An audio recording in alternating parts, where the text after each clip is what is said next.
Alright folks, unboxing video time. So this should be another CPU cooler. Hopefully this is going to be one of the best ones that I've gotten from Thermalright.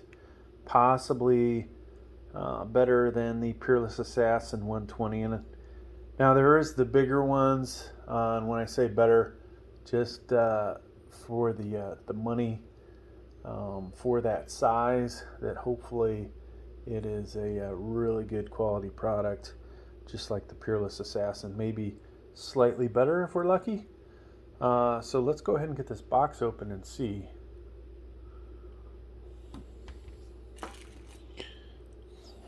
Now I'm just going to use this box cutter, folks. Alright, so what do we have in here? This is a pretty big box inside of a decent sized box. Alright, get this out.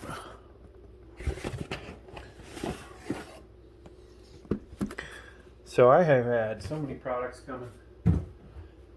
You know, I was going to make an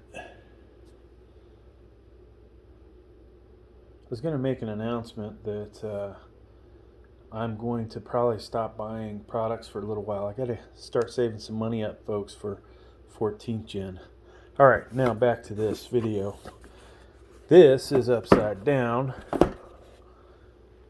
We have the Thermalright Phantom Spirit 120, and this guy is good for AMD Ryzen 7000. Not that the other ones weren't, but they specifically wanted to make sure you knew that.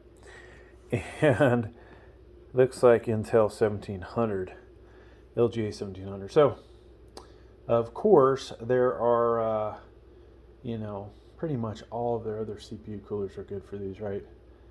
It's a matter of, is it good enough for I9-13900kf, KS? That's another story. All right, so let's open this up.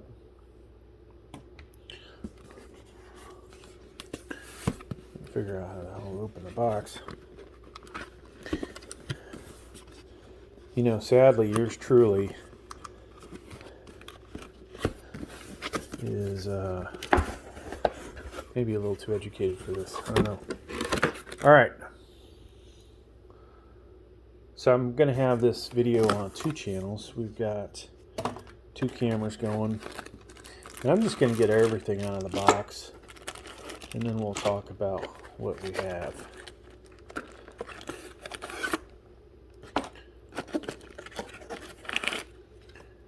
That looks like the instruction manual.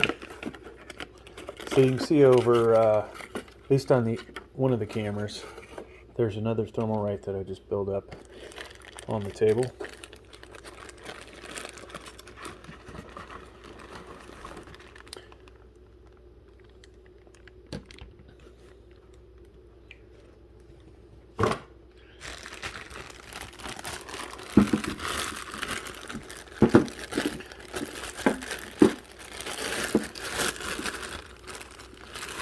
Let me fake out there for a second.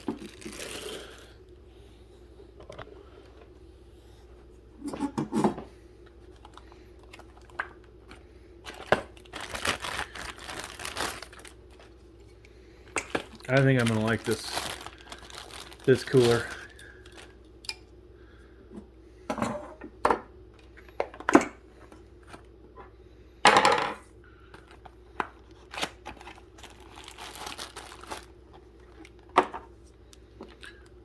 So I'm just going to stack the fans on top of each other because I'm not sure we're going to have enough room otherwise. Then we'll dump this. All this crap everywhere.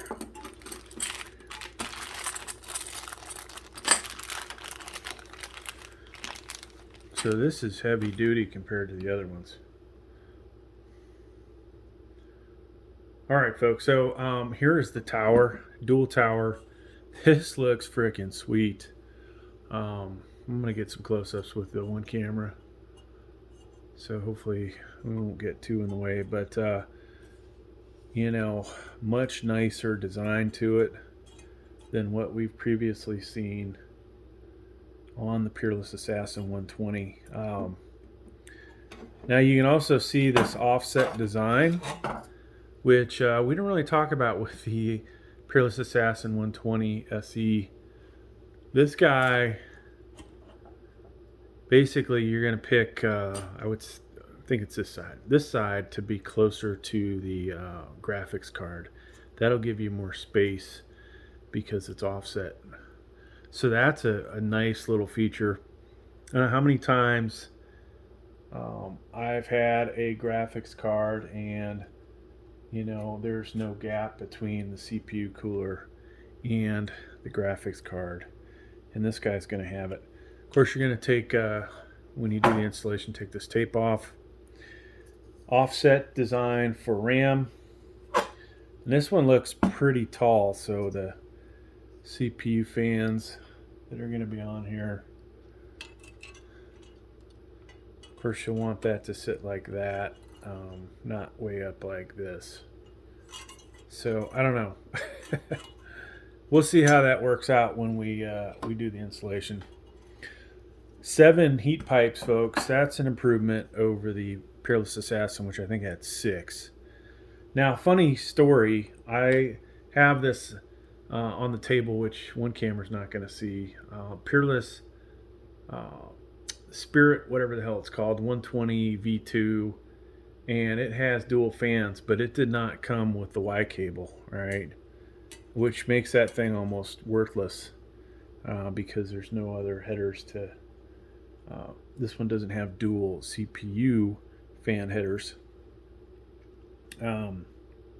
So they didn't provide this with that one, which is a bummer, but this is going to allow you to have the 2 fans plugged into one 4-pin PWM header. All right. Let's see. I'm not going to open this bag, but inside this bag, you've got your thermal paste, and then you have 2 sets of brackets. The longer straight ones for Intel, and the short round ones will be for AM4, AM5. Bag of hardware here. And so because this is a nicer cooler, folks, it almost looks like they were avoiding using the crappy rubber spacers, but you have 1700 and 1200 1151, so this is for Intel only.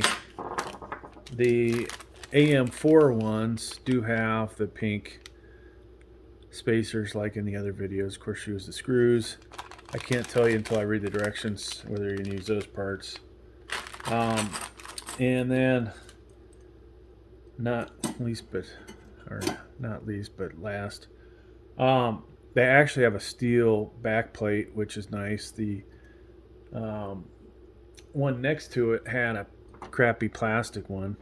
Now, of course, you'll take this tape off for the installation so it sticks to your motherboard.